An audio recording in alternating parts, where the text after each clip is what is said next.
Hello नमस्कार भाई बच्चों, मैं मुकेश एक बार फिर से आपका स्वागत करता हूं अपने YouTube channel Ambe science world पर। तो यहाँ पर हम कर रहे हैं क्लास 11th के रसायन विज्ञान का चैप्टर 2 चल रहा है अपना। तो चैप्टर 2 में हम पढ़ चुके हैं अब तक। जो हमने पहले पढ़ा था जे थॉमसन का परमाणु मॉडल, और उसके बाद हमने रदरफोर्ड का परमाणु मॉडल पढ़ा था। लेकिन हमने जो नील्स बोर का परमाणु मॉडल था उसके बारे में अच्छे से जानकारी प्राप्त नहीं की थी।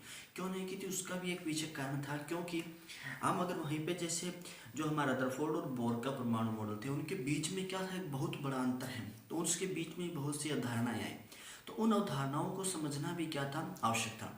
तो पीछे वाले लेक्चरों में हमने प्रकाश की द्वैत प्रकृति के बारे में सीखा कि किस तरह से वह कणीय व्यवहार दर्शाता है, या फिर किस तरह से वह कह सकते हैं कि तरंग के रूप में व्यवहार दर्शाता है, विकिरणीय रूप व्यवहार दर्शाता है। तो वह सब जानकारी हम अच्छे से सीख चुके हैं। तो आज की जो हमारी क्लास है वह इस टॉपिक पर रहने वाली है कि क्वांटम या क्वांटिक इलेक्ट्रॉनिक या इलेक्ट्रिक ऊर्जा स्तरों के लिए परमाणुविक स्पेक्ट्रम। तो आज हम परमाणुविक स्पेक्ट्रम को पढ़ने वाले हैं, अच्छे से समझने वाले। तो सबसे पहले देखिए, इसको सीखने से पहले हमें यह पता होना चाहिए क्वांटित का यहाँ पर क्या मतलब है, कि क्वांटित हमने जो शब्द लिया है तो उसका यहाँ पर मतलब क्या है। ठीक है, तो ये जानना क्या है, बहुत ही जरूरी है कि जो हम यहाँ पर देख रहे हैं कि क्वांटित इलेक्ट्रॉनिक ऊर्जा, तो क्वांटित क्या होता है सबसे पहले ये जानना चाहिए। तो क्वांटित का मतलब यहाँ पर आप कह सकते हो कि एक प्रकार से हमने जैसे पढ़ा था कि जो इलेक्ट्रॉन है वह बंडल के रूप में होते हैं। जो क्वांटम कह सकते हैं कि एक कण, एक जो सतत प्रकार की प्रक्रिया है वही क्वांटम है।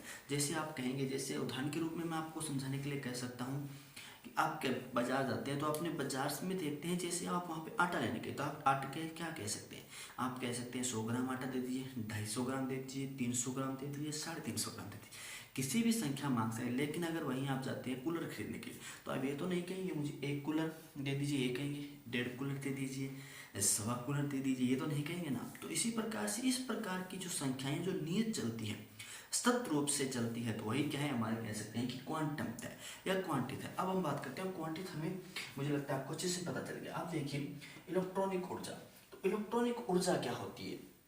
तो इलेक्ट्रॉन के पास क्या होती है, एक एनर्जी होती है जिसके कारण वह क्या होता है, अपनी कक्षा में चक्कर लगाता है। हमने क्या पढ़ा था, जो हमारा परमाणु मॉडल था, किसका परमाणु था, फोर्ड का जो परमाणु मॉडल था, उन्होंने हमें क्या समझा दिया था कि ये न्यूक्लियर है, नाभिक है, नाभिक के चारों ओर क्या होती है, कक्षाएं होती है। इन कक्षाओं में क्या करते हैं, इलेक्ट्रॉन चक्कर लगाते रहते हैं। क्या करते हैं, जैसे पहली कक्षा में 2 इलेक्ट्रॉन चक्कर लगाते हैं, दूसरी कक्षा में 8, वो अभी यहाँ पर वो हम नहीं सीखने वाले हैं, वो सब कुछ हम सीख चुके हैं, अच्छे से समझ चुके हैं। तो यहाँ पर हम क्या जान रहे हैं कि जो हमारा परमाणु मॉडल है रदरफोर्ड का, उन्होंने क्या कहा था, नाभिक है, नाभिक के चारों तरफ इलेक्ट्रॉन चक्कर लगा रहे हैं, यही बात कही थी। उन्होंने क्या कहा था कि जब नाभिक का इलेक्ट्रॉन है, जहाँ हमने पढ़ा था कि अगर कोई भी किसी चीज़ का वेग है वह त्वरित होता है तो उसका वेग लगातार गिरता रहता है, क्योंकि वह अपने अंदर से कह सकते हैं कि जो विद्युतीय प्रभाव है वह उत्पन्न करता है, जिस कारण से उसकी ऊर्जा निकलती रहती है। तो उन्होंने क्या कहा था, अगर इलेक्ट्रॉन का त्वरण होगा, क्योंकि त्वरण क्या होगा, दिशा में परिवर्तन होगा, तो उसके पथ में त्वरण भी उत्पन्न होगा। त्वरण उत्पन्न होने के कारण कुछ समय में इलेक्ट्रॉन है वो नाभिक पर आकर गिर जाएगा। ये तो था अपनी पुरानी बात। अब देखिए यहाँ पर एक बात सीखते हैं हम, यहाँ पर हम क्या सीखते हैं कि हम ये क्या कह सकते हैं, जो पहली कक्षा है, ये तो हमारी क्या है, कक्षाएं हैं। इसे आप नोट डाउन कर सकते हैं, कक्षाएं, कक्षाएं लिख लीजिए या कक्षाएं लिख लीजिए, एक ही बात है, दोनों में कोई अंतर नहीं है। ठीक है, तो ये क्या है, हमारी कक्षाएं हैं। तो कक्षाएं हैं, यहाँ पर हम कह सकते हैं जो इलेक्ट्रॉन है, ये सभी हमारे पास क्या है, सभी कक्षाओं में इलेक्ट्रॉन चक्कर लगा रहे हैं। जो पास की नाभिक की पास की कक्षा है, फिर धीरे धीरे कक्षाएं क्या हो रही है, दूर जाती जा रही है। नाभिक से कक्षाएं धीरे धीरे क्या हो रही है, यहाँ पे आप देख सकते हैं दूर जा रही है। तो आप यहाँ पे कहेंगे जो नाभिक के पास की है वह जो ऊर्जा है उसकी क्या होगी, कम ऊर्जा वाली कक्षा। यहाँ पर यह क्या है, कम ऊर्जा वाली कक्षा है। लेकिन अगर हम बाहर की कक्षा की बात करें तो वह क्या होगी, ज्यादा ऊर्जा वाली कक्षा कहेंगे, उसे क्या कहेंगे, ज्यादा ऊर्जा वाली कक्षा। ठीक है, देखिए ये तो क्या है, अंदर की कक्षा ये कम ऊर्जा की है, लेकिन बाहर की कक्षा क्या है, ज्यादा ऊर्जा की कक्षा है। ठीक है, तो अब देखिए इस प्रकार से हम क्या कह सकते हैं कि जो हमारा परमाणु मॉडल है उसको यहाँ पर देख सकते हैं। अब हमें क्या सीखना है कि उसका जो इलेक्ट्रॉनिक ऊर्जा है उसके स्तरों को समझने के लिए हमें यहाँ पर एक और चीज के बारे में अच्छी से जानकारी वो प्राप्त होनी चाहिए। तो यहीं पर लिख लेते हैं जगह। तो यहाँ पर हमें एक चीज के बारे में पता होना चाहिए जिसका नाम है अपवर्तन। सुना होगा आपने, क्लास 10th में अच्छे से पढ़ के आए हैं कि प्रकाश का अपवर्तन होता है। जब प्रकाश किसी एक माध्यम से दूसरे माध्यम में प्रवेश करता है तो उसकी दिशा में थोड़ा सा क्या हो जाता है, विचलन हो जाता है। तो वही क्या कहलाता है, प्रकाश का अपवर्तन कहलाता है। यही हम पढ़कर आ चुके हैं। जब कोई प्रकाश कह सकते हैं या किरण किसी एक माध्यम से दूसरे माध्यम पर जाती है तो वह अपने पथ से थोड़ी सी मार्ग से विचलित हो जाती है, तो उसे क्या कहते हैं, अपवर्तन कहते हैं। तो इसे आप चाहे तो नोट डाउन कर सकते हैं कि लिख लीजिए, जब कोई प्रकाश किरण किसी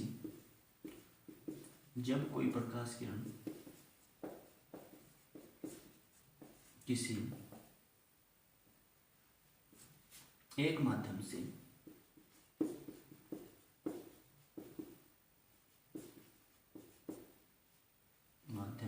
दूसरे माध्यम में, जब इसे भी प्रकाश की ना वो एक माध्यम से दूसरे माध्यम में क्या कर रही है, ऊपर जाती है, प्रवेश करती है, तो माध्यम पर जाती है, लिख लेते हैं, आसान है ये प्रिपरेशन। माध्यम पर जाती है तो उसके मार्ग में विचलन हो जाता है। क्या हो जाता है, विचलन। और जो ये विचलन हुआ है यही क्या कहलाता है, अपवर्तन कहलाता है। इसी विचलन को क्या कहते हैं, अपवर्तन कहते हैं। आप लिख सकते हो कि यह क्या विचलित हो जाती है या उसने मार्ग में विचलन हो जाता है, एक ही बात है। तो इसमें कोई भी कंफ्यूजन वाली बात नहीं है। तो चलिए इसे जल्दी से नोट डाउन कीजिए, फिर हम आगे बढ़ते हैं और अच्छे से इसको समझते हैं। तो पहले बच्चों अपने अपने अपवर्तन को सीखा, तो अब हम जानने वाले हैं कि स्पेक्ट्रम क्या होता है। स्पेक्ट्रम नाम सुना होगा आपने, उसको अच्छे से हम जान लेते हैं। तो हमें क्या लेना है यहाँ पर, स्पेक्ट्रम को समझने के लिए एक प्रिज्म की आवश्यकता पड़ेगी। किसकी आवश्यकता पड़ेगी, आपने देखा होगा, नहीं देखा है तो देख लेंगे। जैसे आप प्रयोग करने वाले हैं आपकी प्रयोगशाला में तो देख लेंगे। इस प्रकार का एक त्रिभुज जैसा एक कांच की कह सकते हैं कि प्रिज्म होता है, आपकी प्रयोगशाला में होगा। तो प्रिज्म का कार्य क्या होता है, जैसे इसके ऊपर प्रकाश की किरण गुजरेगी तो है प्रकाश को सात, जैसे हमने आपने सुना होगा प्रकाश के 7 रंग होते हैं, तो उन 7 रंगों में विभक्त करके हमें दर्शा देता है। यही क्या कार्य करता है, प्रिज्म कार्य करता है। तो स्पेक्ट्रम के लिए यहाँ पे देखिए आपको क्या करना है, एक सफेद प्रकाश इसके ऊपर डालना है। क्या डालना है, श्वेत प्रकाश। जैसे सफेद प्रकाश प्रिज्म के ऊपर आपतित होता है, होना क्या चाहिए, होना यह चाहिए कि प्रकाश यहाँ से टकरा करके सीधा गुजर जाए। लेकिन अभी हमने क्या पढ़ा था कि उसमें अपवर्तन होता है। अपवर्तन होगा तो देखिए यह माध्यम था, कौन सा माध्यम था, वायु थी या कह सकते हैं वातावरण था, ठीक है। तो जैसे भी हमारा जो प्रिज्म है, श्वेत प्रकाश वायु से प्रिज्म के अंदर प्रवेश करा, एक माध्यम से दूसरे माध्यम में प्रवेश करता है तो वह अपने पथ से विचलित हो जाता है। तो वह क्या होगा, इस प्रकार से अपने पद से विचलित हो जाएगा। इस प्रकार से क्या होगा, विचलित होगा। और वह एक कह सकते हैं कि यहाँ पर एक पर्दा लगाइए, पर्दा, और पर्दे के ऊपर आपको क्या होंगे, 7 अलग अलग इंद्रधनुष देखा होगा आपने। तो इंद्रधनुष की तरह वह क्या करता है, पानी से प्रकाश की बूंदें टकरा करके प्रकाश का परावर्तन होकर के जो इंद्रधनुष का निर्माण करते हैं। लेकिन यहाँ पे हम किससे करेंगे, प्रिज्म की सहायता से इसको करेंगे। तो यहाँ पे देखिए इस पर से जो आप कह सकते हैं कि वॉलेट और रेड, बैंगनी और लाल, जो पहला रंग होगा वह क्या आप कह सकते हैं बैंगनी और अंतिम रंग लाल होता है। तो यह भी आप अच्छे से जानते हैं। तो यहाँ पर इस प्रकार से आपको रंग प्राप्त होने वाले हैं। इसके अलावा भी आप कहेंगे सर 2 रंग हुए, आप कह रहे हैं 7 रंग, तो इसके अलावा भी इसी के अंदर मध्य में आपको क्या होंगे, 7 रंग प्राप्त होने वाले। इसी के मध्य में आपको क्या प्राप्त होंगे, 7 रंग प्राप्त होंगे। तो आप लिख भी सकते हैं VIOG, VIOG, वाई, ये बी है, सॉरी ब्लू आता है यहाँ पे, ऑरेंज और रेड, ठीक है। तो इस प्रकार से आप इसको नोट डाउन कर सकते हैं कि VIBGYOR, ये रंगों का क्या है, क्रम है। इस प्रकार से क्रम में रंग क्या होते हैं, व्यवस्थित होते हैं। अब आप कहेंगे कि सर ये अलग अलग दिखाई देंगे, जी नहीं, ऐसा नहीं होगा कि आपको यहाँ पे एक निश्चित रेखा दिखाई दे रही है कि ये लाल ही है, ये नीला ही है आपका, ठीक है, या ऑरेंज ही है, ऐसा नहीं होता है। बल्कि है क्या होगा, एक आप कह सकते हैं कि आपको इस प्रकार से पहचान कर पाओगे, लेकिन मिक्स होंगे एक दूसरे के अंदर के, अच्छे से आप समझ पाओगे कि 7 रंग होते हैं। तो जो हमें यहाँ पे देखिए श्वेत प्रकाश प्रिज्म में गिरने पर अपने पथ से परावर्तित होकर के 7 रंगों में विभक्त हो जाता है। तो ये क्या कहलाता है, स्पेक्ट्रम कहलाता है। तो चाहे आप इसकी परिभाषा लिख लीजिए, जब कोई श्वेत प्रकाश किसी प्रिज्म में से गुजरता है, लिख लीजिए, जब कोई श्वेत प्रकाश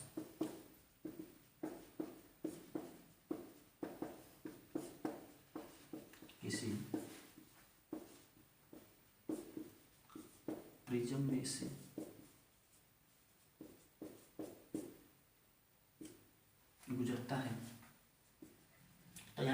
श्वेत प्रकाश क्या प्रिज्म में से गुजर रहा है, तो प्रिज्म में गुजरने पर क्या हुआ, तो वह 7 रंग कह सकते हैं रंगों में विभक्त हो गया। देखिए 7 रंगों में क्या हो गया, विभक्त हो गया। तो वह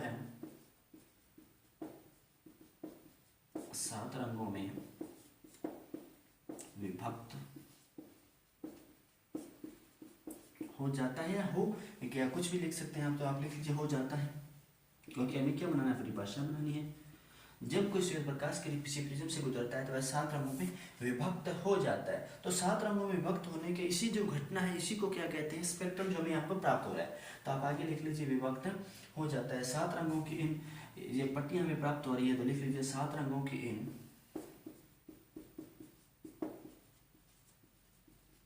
कि हमारी जो 7 रंगों की इन कह सकते हैं कि श्वेत या रक्त पट्टिकाएं हमें प्राप्त होती है, रंग पट्टिकाएं हमें प्राप्त। तो परिभाषा पूरी कर लेते हैं। इन स्तब्ध पट्टियों को ये क्या कहते हैं, स्पेक्ट्रम कहते हैं। स्पेक्ट्रम, ये तो थी हमारी स्पेक्ट्रम की परिभाषा। अब इसको थोड़ा सा विस्तार से सीखते हैं, अच्छे से सीखते हैं कि हम इसको और किस प्रकार से दर्शा सकते हैं। मैंने अभी आपको क्या कहा था कि जो हमारा लाल रंग है वह क्या होता है कि सबसे अधिक मतलब कह सकते हैं कि पहले हमें दिखाई देता है लाल, यहाँ पे लिख लीजिए लाल, और अंत में आ जाएगा हमारा बैंगनी। अगर इसके बारे में हम विचार करें कि इसमें कौन से गुण पाए जाते हैं, वैसे तो मैं बता चुका हूँ ये अच्छे से, लेकिन यहाँ पे एक बार फिर से अच्छे से समझ लेते हैं। जो लाल रंग होता है तो हम क्या कहेंगे, इसकी जो तरंग दैर्ध्य होती है, लैम्डा होती है, ठीक है, तो इसे नोट डाउन कर लीजिए। तरंग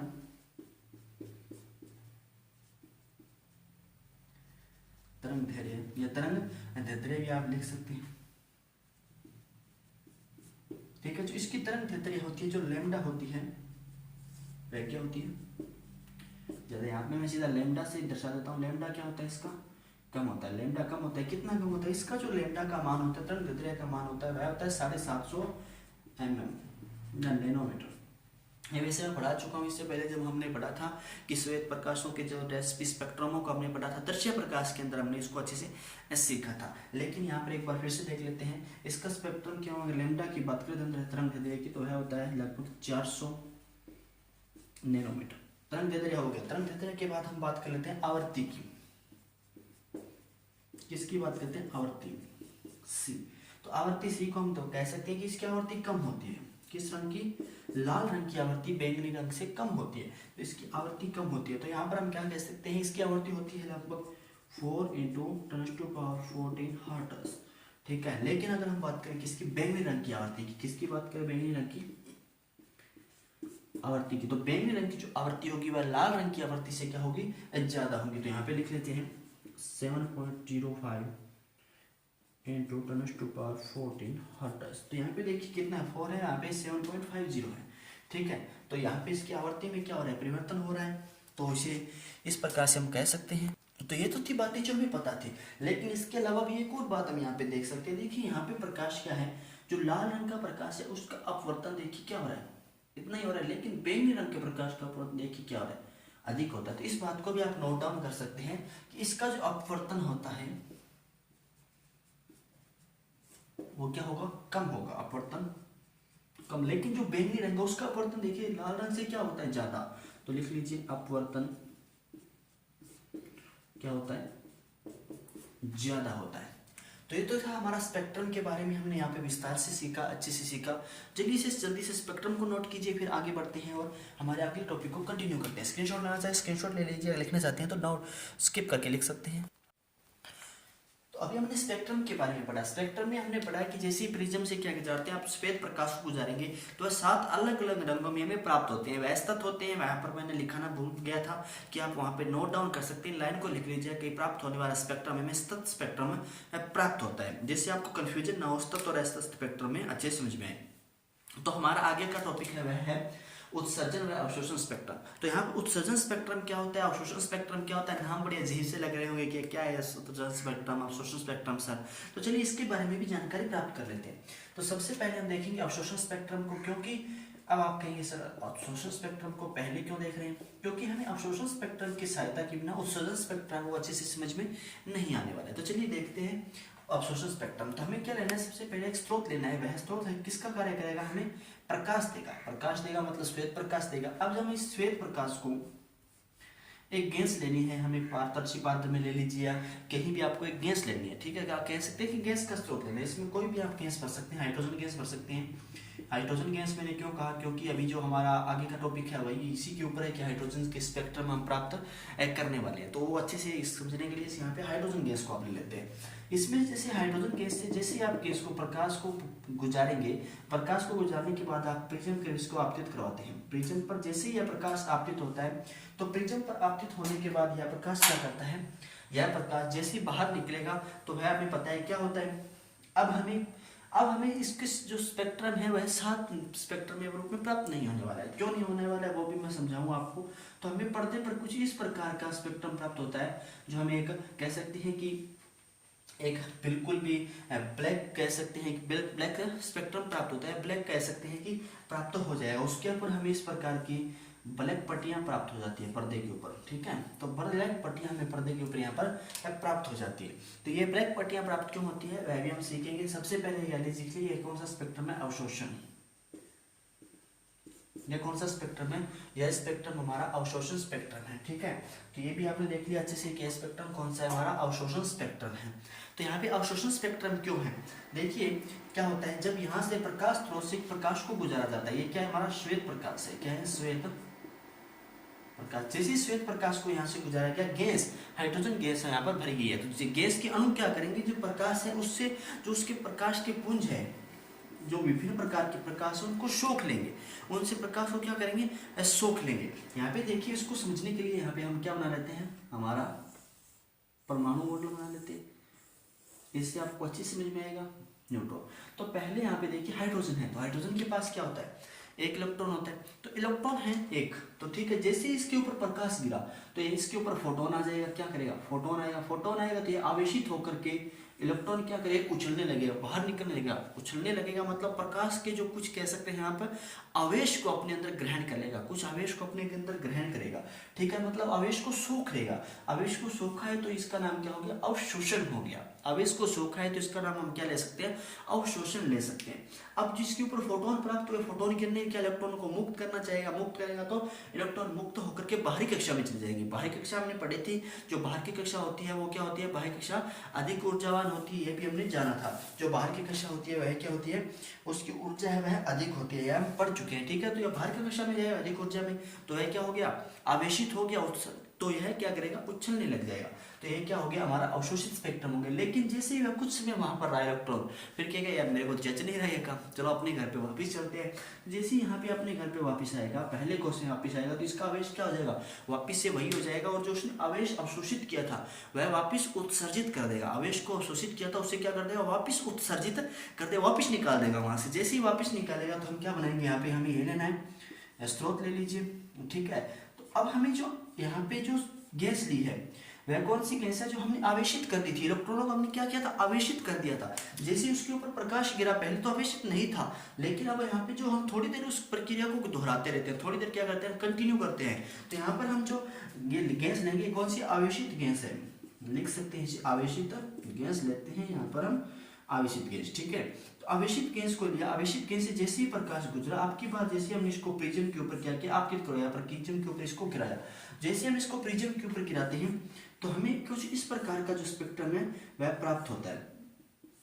हमें ब्लैक जो कह सकते हैं बैकग्राउंड है, पीछे का रंग काला प्राप्त होता है, उसके ऊपर चमकीली रंगीन पट्टियां हमें प्राप्त हो जाती है। क्या प्राप्त होती है, चमकीली रंगीन पट्टियां हमें यहाँ पर प्राप्त हो जाती है। तो ये चमकीली रंगीन पट्टियां क्या दर्शाती हैं कि जो इस प्रकाश श्वेत प्रकाश में हाइड्रोजन गैस से गुजरने के बाद हाइड्रोजन गैस है उसकी पहचान करवा सकता है। हमें क्या करा सकता है, हाइड्रोजन गैस की पहचान करने के लिए इस प्रकार के स्पेक्ट्रम को किया जाता है। तो यहाँ पे जो हमने स्पेक्ट्रम किया है इसे कौन सा स्पेक्ट्रम कहते हैं, इससे पहले ये लिख लीजिए, जो हमें पट्टियां प्राप्त हो रही है वह क्या है, चमकीली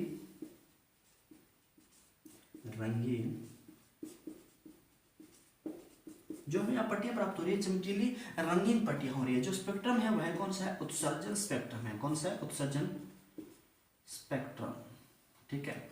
तो हमें जो प्राप्त होने वाला स्पेक्ट्रम है वह क्या है, उत्सर्जन स्पेक्ट्रम में प्राप्त हो जाता है। तो यहाँ पे देखिए एक और बात यहाँ पर सोचने वाली है, हमने यहाँ पे क्या देखा कि कि अब यहाँ पे हमें कैसे किसी गैस के अंदर कि किस प्रकार से गैस का निर्माण हो रहा है, किस प्रकार की गैस है। जैसे मनुष्य की पहचान करने के लिए किसका उपयोग करते हैं, फिंगरप्रिंट का उपयोग करते हैं। जैसे फिंगरप्रिंट लगाया बता देगा कि कौन सा मनुष्य है, इसकी पहचान क्या है, आइडेंटिफिकेशन कहाँ है, रहता कहाँ पे है। उसी प्रकार से जो धातुएं होती है, गैसें होती है, इन सभी के साथ भी यही व्यवहार किया जाता है। जैसे उनसे प्रकाश गुजारा, श्वेत प्रकाश गुजारने पर जैसे हमें स्पेक्ट्रम प्राप्त होगा, तो इस स्पेक्ट्रम को देख करके हम क्या कह सकते हैं कि यह कौन सी गैस है या कौन सा तत्व हमें प्राप्त हो रहा है। तो हम इसी प्रकार से स्पेक्ट्रम की सहायता से किसी भी गैस की, किसी भी तत्व की आसानी से क्या कर सकते हैं, पहचान कर सकते हैं। प्यारे बच्चों, आसानी से पहचान करने के लिए एक प्रकार से हम कह सकते हैं कि स्पेक्ट्रम जो किसका कार्य करता है, गैसों के लिए, तत्वों के लिए, तो यह आधार कार्ड का या पहचान पत्र का कार्य करता है कि इसकी पहचान किस प्रकार से की जा सकती है। उसी प्रकार से इसकी सहायता से हम इस सभी को दोहरा करके ये प्रक्रम पूरा कर सकते हैं। तो यहाँ पे हमने क्या सीखा, हमने यहाँ पे इस प्रकार से अवशोषण स्पेक्ट्रम को सीखा कि किस प्रकार से गैसों के कण है वो अवशोषित हो जाते हैं, लेकिन जैसे थोड़ी समय बाद वापिस अपनी कक्षा में आते हैं तो वो सचिव स्पेक्ट्रम में यहाँ पर प्राप्त होता है। तो जल्दी से इसे नोट डाउन कर लीजिए, फिर बढ़ते हैं हमारे आज के आगे वाले टॉपिक की तरफ। तो प्यारे बच्चों, अब हम स्पेक्ट्रम के आगे बढ़ते हैं। अपना जो अगला टॉपिक है वह है हाइड्रोजन का रेखीय स्पेक्ट्रम। अब बात आती है हाइड्रोजन को, आपको पता है हाइड्रोजन क्या होता है। अब आते हैं रेखीय स्पेक्ट्रम की। रेखीय स्पेक्ट्रम क्या है, तो रेखीय स्पेक्ट्रम को समझने के लिए आप लिख सकते हैं कि जो स्पेक्ट्रम सतत नहीं होते, मतलब जो इस प्रकार के स्पेक्ट्रम जो लगातार नहीं होते रहते, उस पर त्रुटि आ जाती है, बीच में क्वांटम या कह सकते हैं कि फोटोनों के रूप में पाए जाते हैं, तो उस प्रकार के स्पेक्ट्रम को क्या कहते हैं, रेखीय स्पेक्ट्रम कहते हैं। तो आप इसकी परिभाषा भी लिख सकते हैं, छोटी सी डेफिनेशन भी लिख सकते हैं। जो स्पेक्ट्रम सतत नहीं होता, लिख लीजिए, जो स्पेक्ट्रम सतत नहीं होता रेखीय स्पेक्ट्रम कहलाता है। छोटी सी आसान सी परिभाषा है, आप चाहे अच्छे से इसको याद रख सकते हैं। स्पेक्ट्रम, ये स्पेक्ट्रम थोड़ा सही कर लेता हूं, स्पेक्ट्रम कहलाता है, क्या कहलाता है, रेखीय स्पेक्ट्रम किसे कहते हैं। यह बात आपका, यह कंफ्यूजन आपका दूर हो गया होगा कि रेखीय स्पेक्ट्रम आखिरकार कहते किसे। ठीक है, तो अब हम किसकी बात करें, यहाँ पे हाइड्रोजन परमाणु की बात करें। किसकी बात करें, यहाँ पे हाइड्रोजन परमाणु की बात करें। तो यहाँ पे अब हम बात करते हैं किसी कक्षा में उपस्थित इलेक्ट्रॉन की ऊर्जा के बारे में। तो लिखेंगे किसी कक्षा में उपस्थित इलेक्ट्रॉन की ऊर्जा।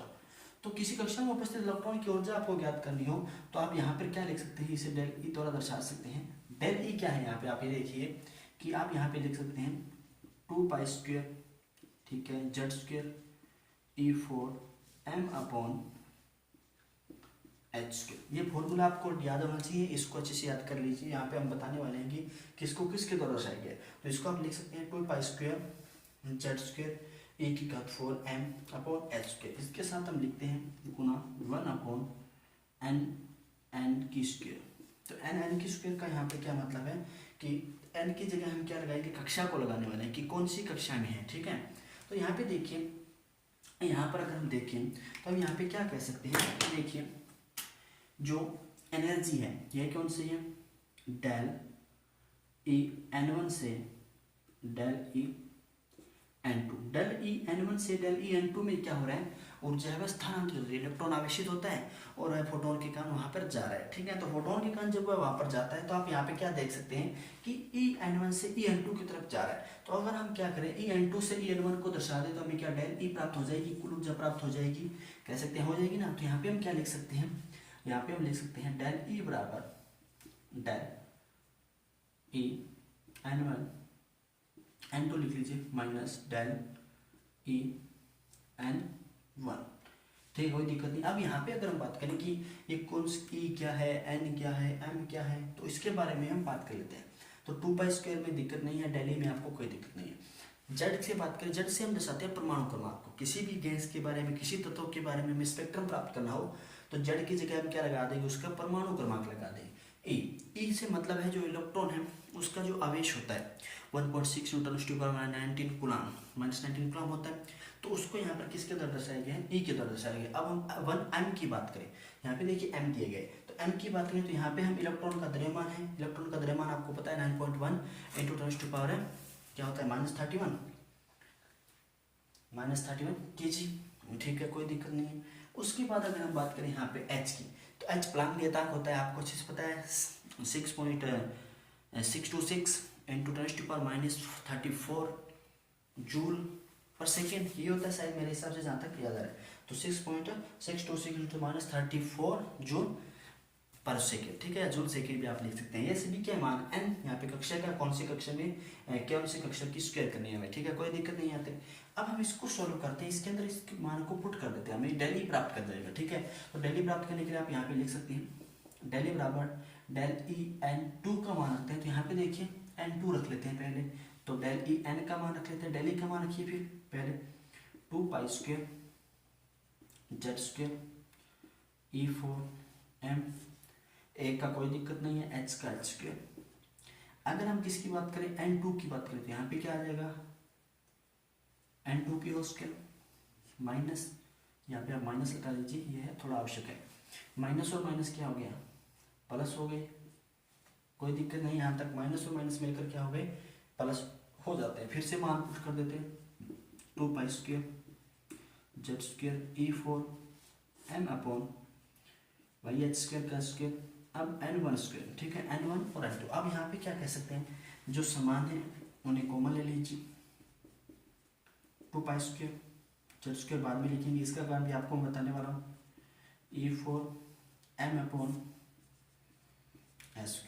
Z², ठीक है, यहाँ तक कोई दिक्कत नहीं। अब बचा क्या, जो बड़ा है उसे क्या कर लेते हैं, आगे कर लेते हैं पहले आने वाले को, तो 1 N1² बटा 1 N2², कोई दिक्कत नहीं। यहाँ तक अच्छे से क्या किया हमने, दोनों में वैल्यू पुट की, वैल्यू पुट करने के बाद जो बचता है, जो समान नहीं है, उसको आगे रख लिया, ठीक है, यहाँ तक आपको कोई दिक्कत नहीं है। अब हम इस प्रकार से लिख सकते हैं। तो अब यहाँ पे हम बात करते हैं तरंग। अब हमें कुछ भी प्राप्त करें तो वो तरंग के रूप में है। तरंग के रूप में किस प्रकार से है कि जब हम जानते हैं कि जब प्रकाश है वो खुले वातावरण में होता है तो वह एक तरंग के रूप में वार करता है। जैसे ही वह किसी निर्वात में प्रवेश करता है, कह सकते हैं कि वह किसकी तरह, कण के रूप में वार करता है। धातु से टकराया या कण की तरह, गेंद से टकराया कण की तरह।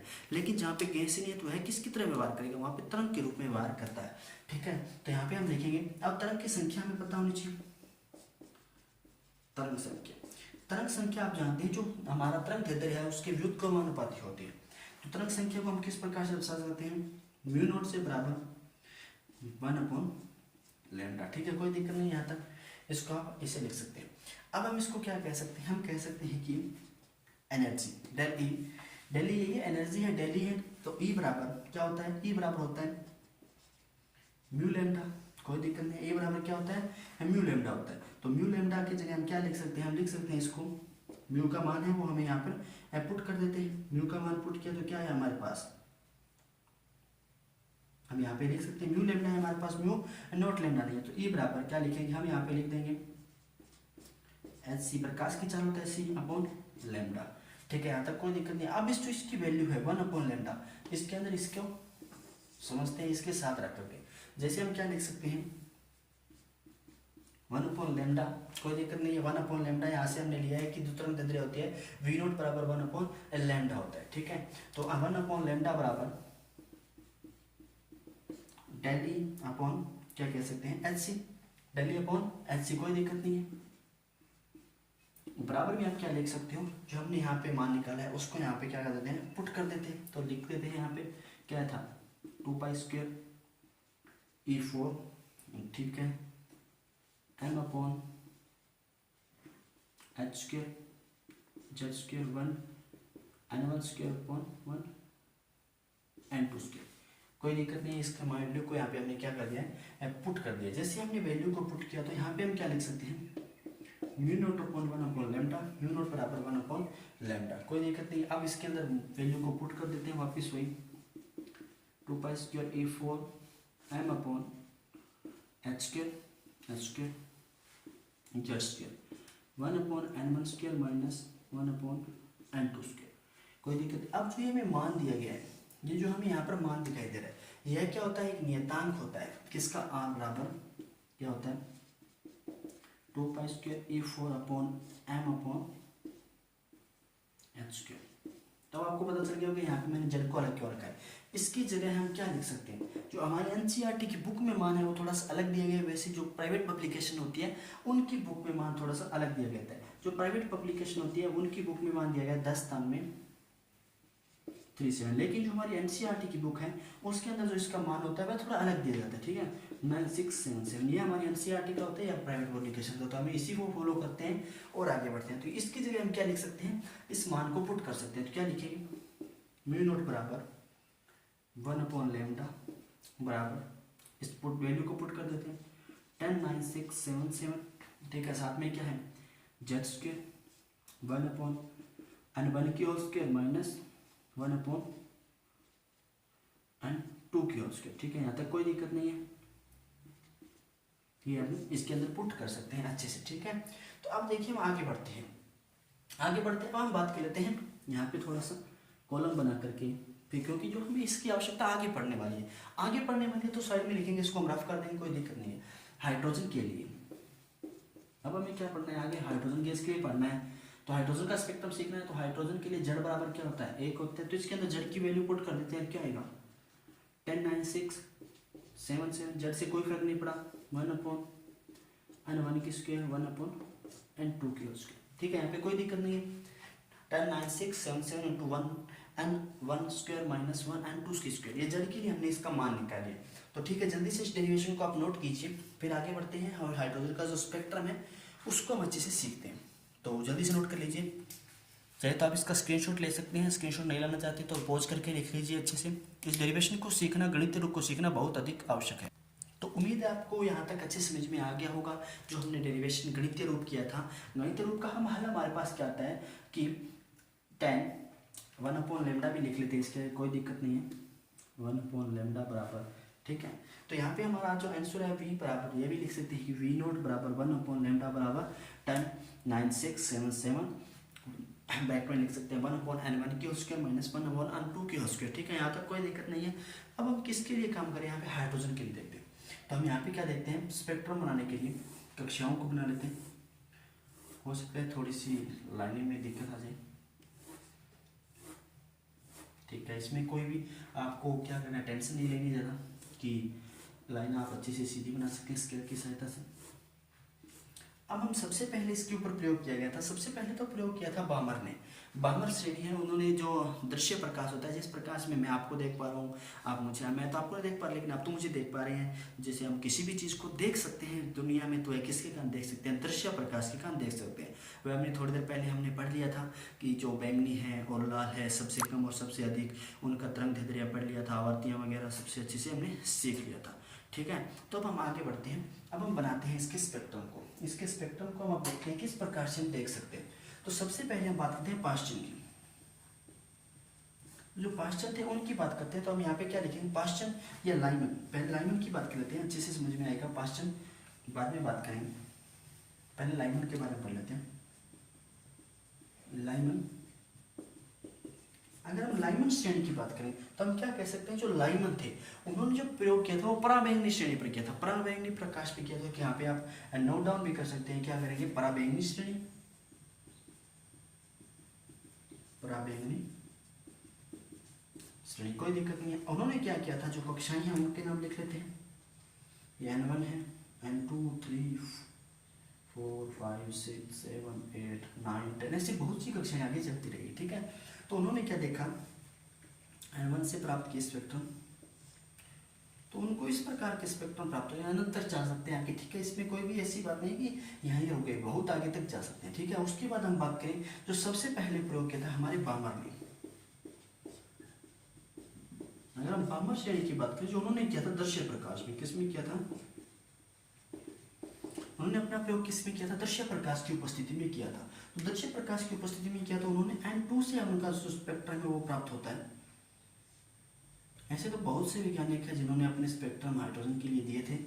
इस प्रकार से इसके ऊपर आप और बना लीजिए ताकि हमें 2-4 वैज्ञानिकों तो कर सकें, ठीक है, ज़्यादा नहीं 2-4 वैज्ञानिक तो कर पाए। बामर के बाद अगर बात करें, हम पाश्चन की बात कर लेते हैं, आगे वाले वैज्ञानिक हमारे पाश्चन श्रेणी की बात करें, जो पाश्चन थे उन्होंने अपना प्रयोग किया था। इसके बाद जो भी हमारे वैज्ञानिक आएंगे वो इसी आवर्त क्षेत्र पर प्रयोग करने वाले हैं, तो लिख लीजिए। इसमें देखिए एक वैज्ञानिक है जो लाइमन, उन्होंने तो पराबैंगनी में किया, बामर ने दक्षिण, और सभी ने अवरक्त क्षेत्र में हाइड्रोजन के स्पेक्ट्रम प्राप्त किए। ये आगे चली जाती है, ठीक है, अनंत तक कोई दिक्कत नहीं, मैं चार दर्शा देता हूँ। अगर हम पाश्चिम की बात करें तो बेकट की बात करते हैं, किसकी बात करें, बेकट श्रेणी की। बेकट श्रेणी ने इन्होंने यहाँ पे जो N4 है कह सकते हैं वहां से अपना जो स्पेक्ट्रम है वो प्राप्त किए थे, ठीक है।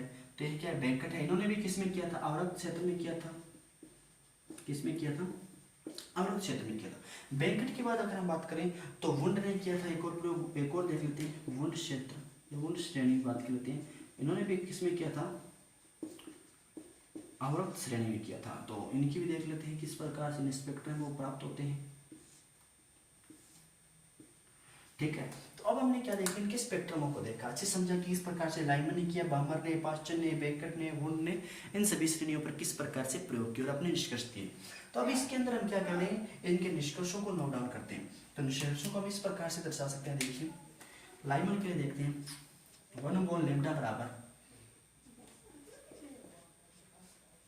10 9 6 7 7, ठीक है। अब देखिए हमारे पास N1 क्या है, N1 क्या, आप यहाँ पे क्या देख सकते हैं कि पहला कक्षक है, ठीक है। तो यहाँ पे लिखेंगे N1, ठीक है। तो N1 की होल स्क्वायर, तो यहाँ पे क्या आ जाएगा, इनकी जगह पहला आ जाएगा 1 की होल स्क्वायर, ठीक है, कोई दिक्कत नहीं। 1 की होल स्क्वायर क्या होती है, 1 होती है, इसमें कोई भी दिक्कत वाली बात है वो नहीं होगी, ठीक है। तो 1 की होल स्क्वायर लिख लीजिए, ऐसा लिख लीजिए, और साथ में क्या है माइनस n की होल स्क्वायर। अब n का यहाँ पे मान क्या हो सकता है, या तो पहली कक्षक तो यहाँ पे आ गया, 2 हो सकता है, 3 हो सकता है, 4 हो सकता है, अनंत तक कितना भी हो सकता है। ये लाइमन के प्रयोगों का परिणाम है। उसके बाद हम बात करें बामर के प्रयोगों की, फिर से इसमें मान लेते हैं 1/λ, ठीक है। इसमें कोई दिक्कत नहीं रहने लिए, बिल्कुल आसानी से मक्खन की तरह समझ में आने वाला है, 7 7, ठीक है। तो यहाँ पे देखिए, यहाँ पे 1 का स्क्वायर क्या जाता है, पहली कक्षा कौन सी ली है, दूसरी ली है, तो ठीक है, अनंत तक चलेगा। n की स्क्वायर, यहाँ पे n का मान 2 नहीं हो सकता, ये याद रखिए, 3 4 5 6 कुछ भी हो सकता है। उसके बाद हम पाश्चन की बात करें तो पाश्चन की वैल्यू पुट कर देते हैं, 1/λ बराबर 9 6 7 7, 3 की होल स्क्वायर माइनस 1 n की होल स्क्वायर। अब n का मान यहाँ पे क्या होगा, यहाँ पे 3 नहीं हो सकता, 4 5 6 7 कुछ भी हो सकता है। अब हम बात करते हैं बेकर की, तो बेकर श्रेणी की अगर हम बात करें तो लिखेंगे 1/λ बराबर 10 9 6 7 7, अब 1/4 की स्क्वायर माइनस 1n की होल स्क्वायर। अब यहाँ पे n का मान क्या हो सकता है, 5 हो सकता है, 6 7 8 कुछ भी हो सकता है, ठीक है। तो अब हमारे जो अंतिम है वुंड, उनकी बात करते हैं। वुंड के अगर प्रयोग करिए तो सर हम उसका मान रखते हैं, तो 1/λ बराबर 10 9 6 7 7 n। अब यहाँ पे देखिए उन्होंने पहला प्रयोग किस पे किया है, 5वीं श्रेणी से शुरू किया था, तो 5 की होल स्क्वायर माइनस n की होल स्क्वायर। n का मान अब यहाँ से 5 तो ले नहीं सकते क्योंकि 5 से नीचे तो आगे 6 7 8 9, इस प्रकार से हम इसके आगे n के मानों को ले सकते हैं। तो यहाँ पे देखिए एक बार फिर से देखते हैं, जो लाइमन थे उन्होंने पहले ही कह सकते हैं कि N1 से प्रयोग शुरू किए, N2 से बामर ने किए, पाश्चर ने N3 से किए, बेकर ने N4 से किए, जो वुंड थे उन्होंने N5 से किए। तो इस वैल्यू के अंदर हम मानों के अंदर वैल्यू पुट करते हैं, N1 के रूप में हमने पहली कक्षक को लिया है, तो पहली कक्षक, और ऐसा नहीं है यहाँ पे खत्म हो जाए, ये लगातार यहाँ पे चलते रहेंगे स्पेक्ट्रम, ठीक है। इस प्रकार से लगातार स्पेक्ट्रम हमें प्राप्त होते रहेंगे। इसी प्रकार से हमने यहाँ पे लाइमन देखा, बामर देखा, पाश्चर देखा, बेकर देखा और वुंड देखा, ठीक है। तो इन सभी के प्रयोगों को हमने यहाँ पे क्या समझा, अच्छे से समझा। एक और बात इसमें याद रखने वाली बात है कि सबसे पहले जो स्पेक्ट्रम वो प्राप्त किया था बामर ने, ठीक है। जो हाइड्रोजन का स्पेक्ट्रम सबसे पहले प्राप्त किया था दृश्य प्रकाश की उपस्थिति में, वह वैज्ञानिक कौन थे, वह वैज्ञानिक थे बामर। बामर से ने किया था दृश्य प्रकाश की उपस्थिति में। आपको ये भी याद रखना है कि लाइमन ने पराबैंगनी और बामर ने दृश्य, और जो भी थे उन्होंने अवरक्त क्षेत्र में इस प्रयोग को किया है, ठीक है। तो आज की क्लास में बस इतना ही सीखने वाली है। आज उम्मीद है आपको अच्छे से हाइड्रोजन का रेखीय स्पेक्ट्रम समझ में आया होगा। तो कल मिलते हैं इसी प्रकार की क्लास में। कल हम हाइड्रोजन के बोर मॉडल को समझेंगे। इससे पहले हम जैसे थॉमसन मॉडल को समझ लिया था, और भी मॉडल जो रदरफोर्ड मॉडल था उसको भी हमने समझ लिया था। तो आज की क्लास में बस इतना ही। अगर आज की क्लास में आपको मजा आया हो पढ़ करके तो अपने दोस्तों के साथ इसे शेयर कर दीजिए। मिलते हैं अगले वाले क्लास में, तब तक के लिए गुड बाय, टेक केयर, जय हिंद प्यारे बच्चों। नोट डाउन कर लीजिए, फिर क्लास को कर देते हैं खत्म।